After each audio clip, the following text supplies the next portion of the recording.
Croyez-vous en des civilisations si avancées qu'elles auraient pu fondre la roche comme si elles utilisaient un laser? Au sommet des montagnes péruviennes, il existe un lieu qui pourrait bien en être la preuve. Le mystère de Ñopa Huaca.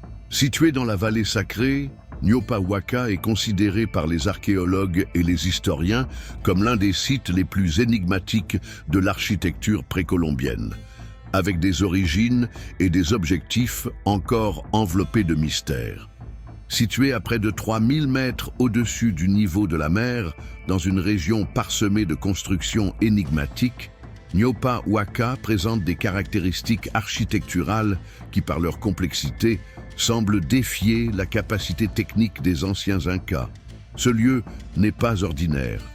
Les spécialistes le considèrent comme une anomalie dans l'histoire des civilisations. Dans les hautes terres peu explorées de la vallée sacrée au Pérou, loin des célèbres sites touristiques comme le Machu Picchu et Ollantaytambo, se trouve Ñopa Huaca, un site mystérieux niché dans une grotte de pierre. Cet espace caché, également appelé Ñopa Iglesia, est perçu par les chercheurs comme un site préhistorique appartenant à une civilisation qui aurait précédé et, peut-être, surpassé les Incas en termes de connaissances techniques. Taillée méticuleusement à flanc de montagne, une entrée en forme de V inversée marque le début d'un mystère encore plus profond. Les chercheurs qui explorent Ñopa Huaca affirment que cette entrée en V inversée n'est pas un simple choix esthétique.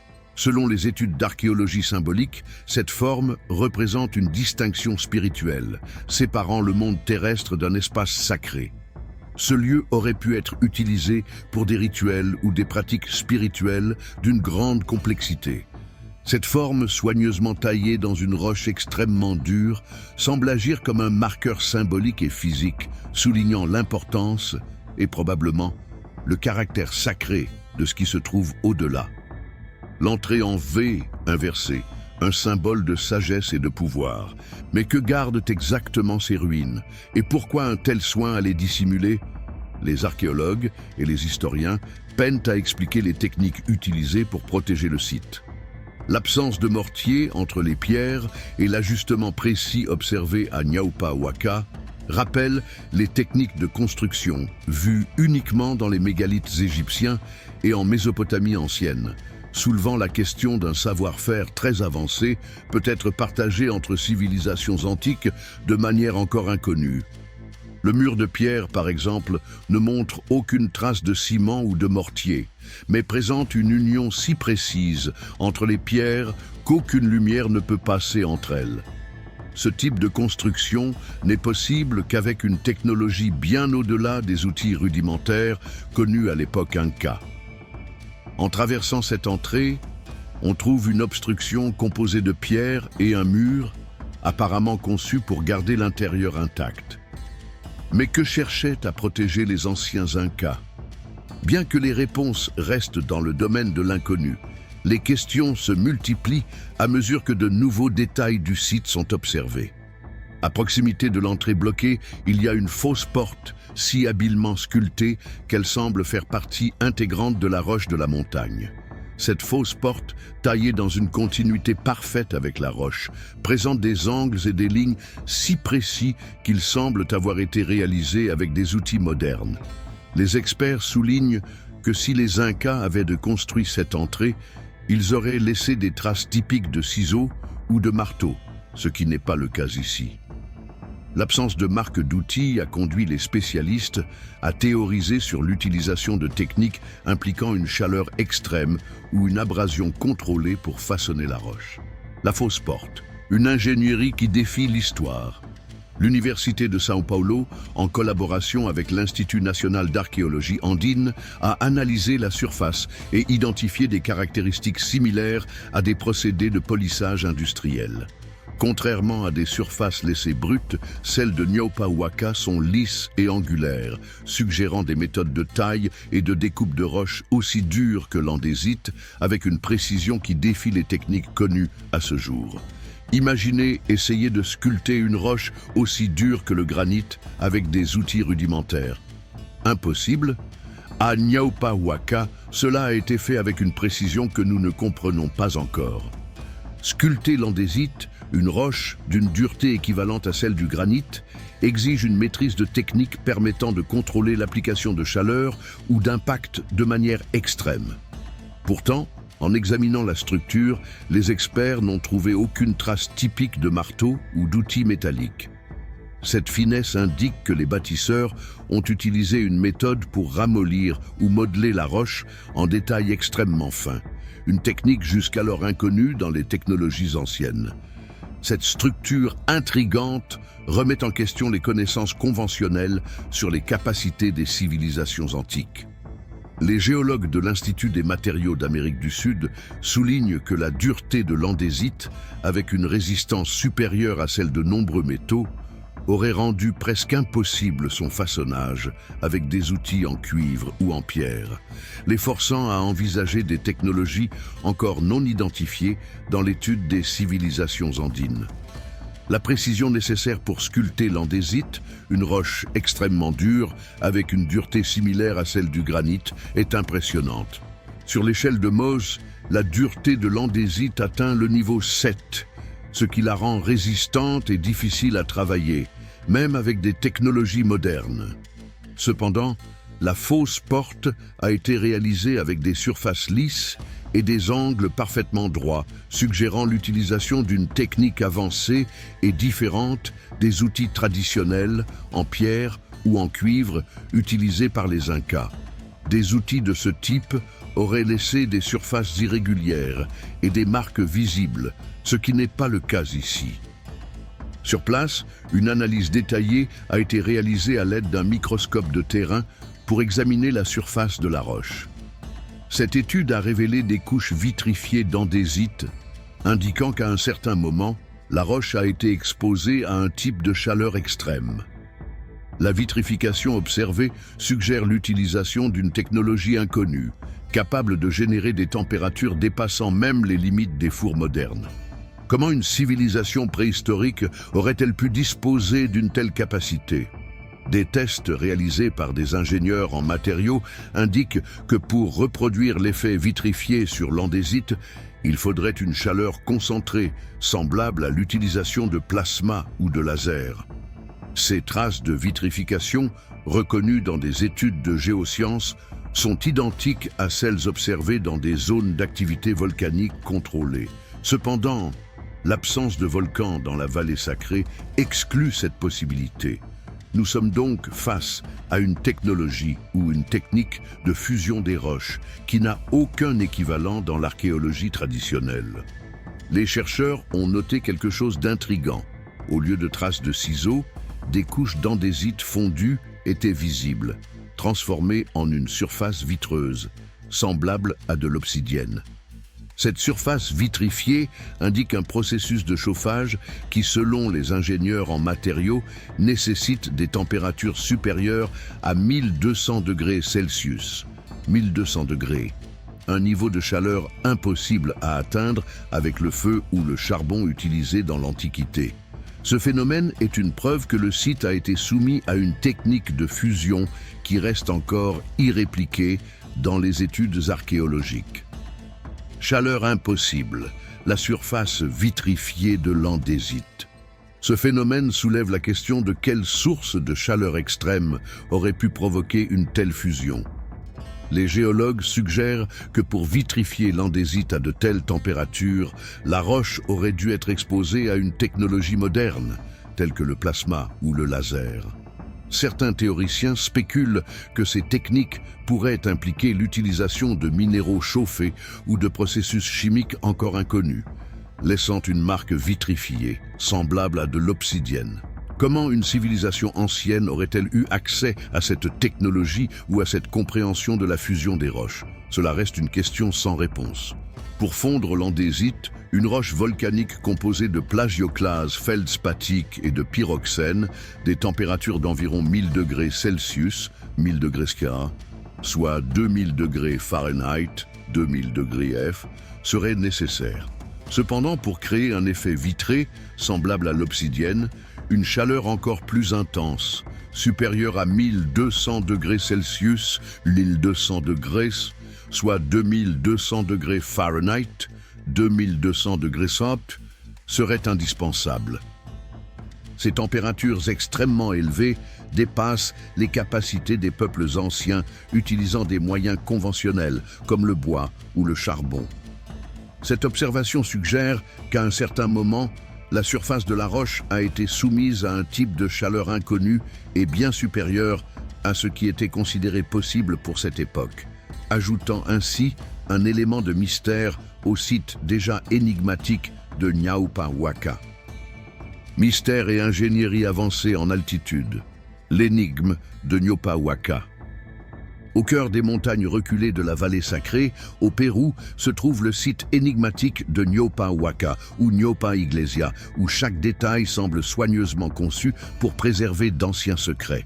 Ce site fascine non seulement par sa précision architecturale, mais aussi par les techniques avancées apparemment utilisées lors de sa construction. Taillé à une altitude de 9800 pieds, le plafond de la caverne présente des découpes impeccables, réalisées avec une telle précision qu'elles impressionnent encore davantage lorsqu'on observe les angles calculés de 60 degrés, 60 degrés, et 52 degrés, 52 degrés, les mêmes que ceux des pyramides de Gizeh. Ce choix d'angle et de proportion, apparemment non aléatoire, soulève des questions sur le niveau de connaissance des constructeurs et sur d'éventuelles connexions entre les civilisations anciennes à travers le monde. Les angles de 60 degrés, 60 degrés et 52 degrés, 52 degrés, trouvés à Nyaupa Huaca, correspondent à ceux utilisés dans les pyramides de Gizeh, en Égypte. Ce type d'alignement est plus qu'une coïncidence. Les mathématiciens et astronomes indiquent que ces angles ont une relation précise avec les positions du Soleil pendant le solstice.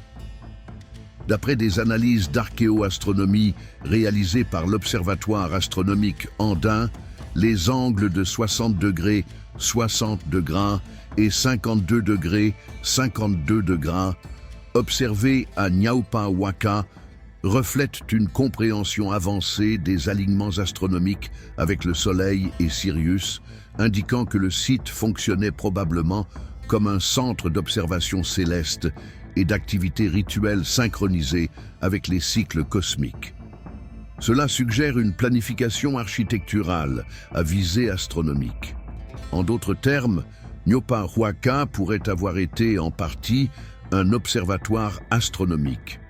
Dans la cosmologie andine, certains lieux sont considérés comme des portails, des connecteurs entre différents royaumes. Les similitudes dans le style architectural de Nyaupa Huaca avec d'autres constructions anciennes de la région, comme à Cusco, Ollantaytambo et Pumapunku, renforcent l'idée que ces structures sacrées ont été créées pour une fonction dépassant le domaine matériel. L'énigme demeure. Quelle est la véritable fonction de ce lieu? Il est possible que Nyaupa Huaca, plus qu'une structure, soit un lien avec des savoirs et des énergies ancestrales échappant à la compréhension moderne. La présence de structures de fausses portes et d'alignements astraux précis dans des cultures du monde entier, comme Pumapunku et Tiwanaku en Bolivie, ainsi que les pyramides égyptiennes, suggère que des peuples distants partageaient une compréhension commune de l'architecture sacrée. Ces peuples pourraient avoir eu accès à un type de connaissance ancestrale et à des techniques sophistiquées de construction, aujourd'hui difficiles à reproduire. Cette hypothèse est renforcée par une étude comparative de l'université Harvard, qui a observé des techniques constructives identiques à Pumapunku, Tiwanaku et dans les pyramides d'Égypte. Ce modèle suggère que des civilisations anciennes et éloignées partageaient une source commune de connaissances architecturales et symboliques, transmises sur des milliers d'années. Cela soulève une question intrigante. Ces techniques feraient-elles partie d'une tradition mondiale perdue? Nyaupa Huaca et les mystères du dieu bâtisseur et de la pierre bleue. Les sites anciens à travers le monde partagent un mythe commun. La légende de Viracocha, le dieu bâtisseur qui, avec 7 êtres brillants, serait apparu à Tiwanaku juste après un grand déluge survenu il y a environ 10 000 ans, avec pour mission de reconstruire l'humanité. Des récits de divinités et de mystérieux voyageurs comme Viracocha apparaissent également en Égypte, en Mésopotamie et dans d'autres régions, et la présence de fausses portes dans plusieurs de ces lieux suggère une profonde symbolique ou une fonction spécifique, probablement spirituelle ou énergétique, et non une simple coïncidence. Cette connexion universelle soulève des hypothèses sur une technologie ou une compréhension avancée partagée entre les civilisations. Viracocha et les bâtisseurs divins, légende d'un savoir perdu. Viracocha, décrit dans les légendes andines comme un dieu bâtisseur, serait apparu juste après un grand déluge et aux côtés d'autres êtres brillants, aurait restructuré le monde en enseignant des techniques avancées aux humains de l'époque. Le fait que des fausses portes, comme celle de Nyaupa Waka, se retrouvent dans diverses régions du monde, avec des fonctions spirituelles et symbolisant des passages vers d'autres royaumes, amène certains historiens à se demander si cela représente une technologie universelle des civilisations anciennes, une technologie transcendant le temps et l'espace. À Nyaupa Waka, juste sous l'entrée, des indices montrent une fondation perdue et des fragments d'une structure semblant avoir été détruite par un événement cataclysmique, comme des tremblements de terre ou d'autres phénomènes naturels, qui auraient dispersé les roches environnantes, endommageant une partie du complexe. Près de l'entrée, on trouve l'élément le plus remarquable du site, un autel sculpté dans une rare pierre bleue, unique à cet endroit et dans toute la région. Ce mégalithe, composé d'un type de bluestone aux propriétés piézoélectriques et magnétiques, contraste fortement avec le grès environnant. Il contient des cristaux qui, par le passé, étaient valorisés pour leur capacité à générer de l'électricité sous pression. L'autel de bluestone, une résonance énergétique. L'autel de bluestone, une roche possédant des propriétés piézoélectriques, aurait apparemment été utilisé lors de rituels nécessitant une résonance énergétique.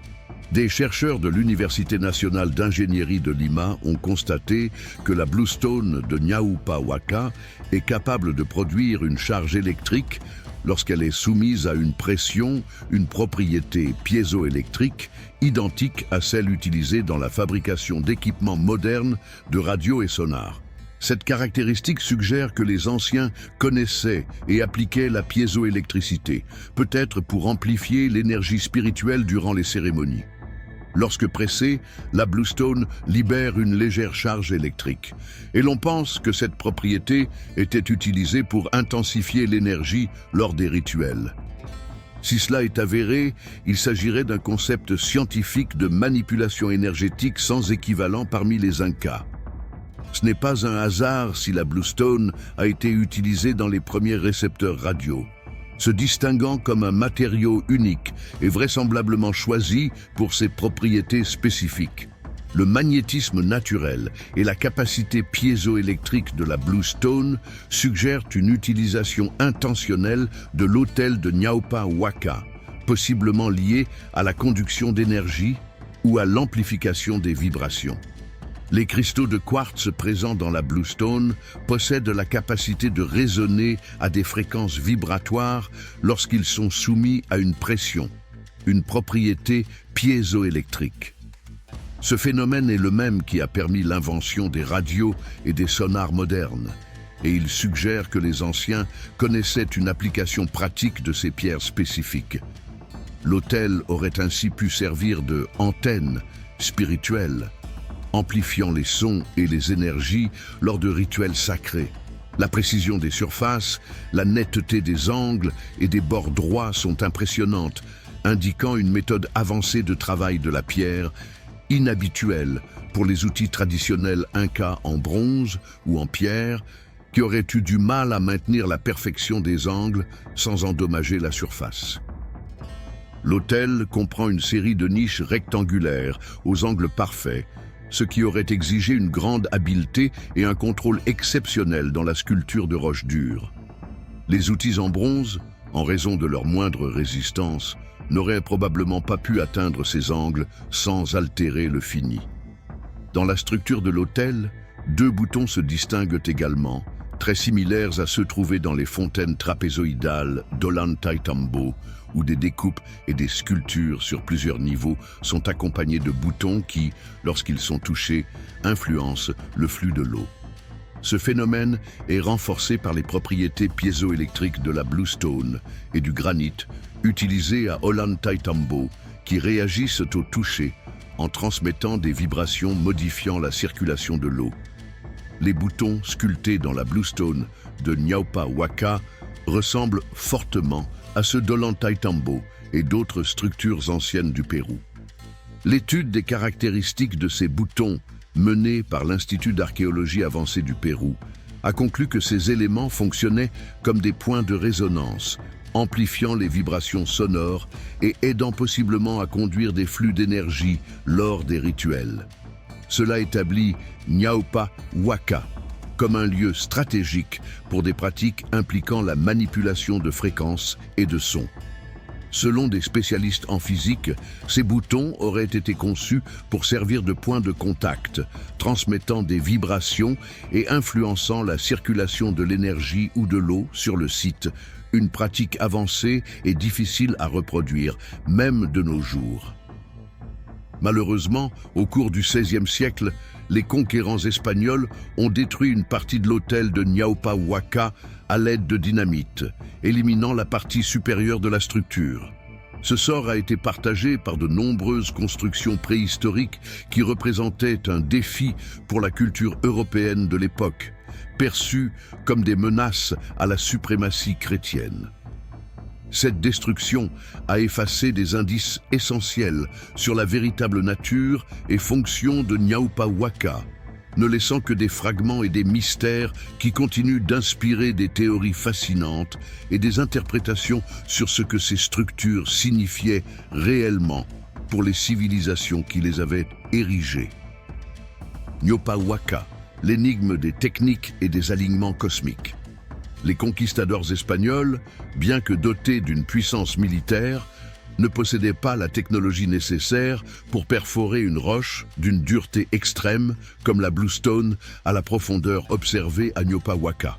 Le fait que l'autel présente un trou avec des rainures spiralées continues, identiques aux marques laissées par des foreuses modernes, suggère que ce détail faisait partie du projet original et constitue une preuve impressionnante de la compétence technique des bâtisseurs.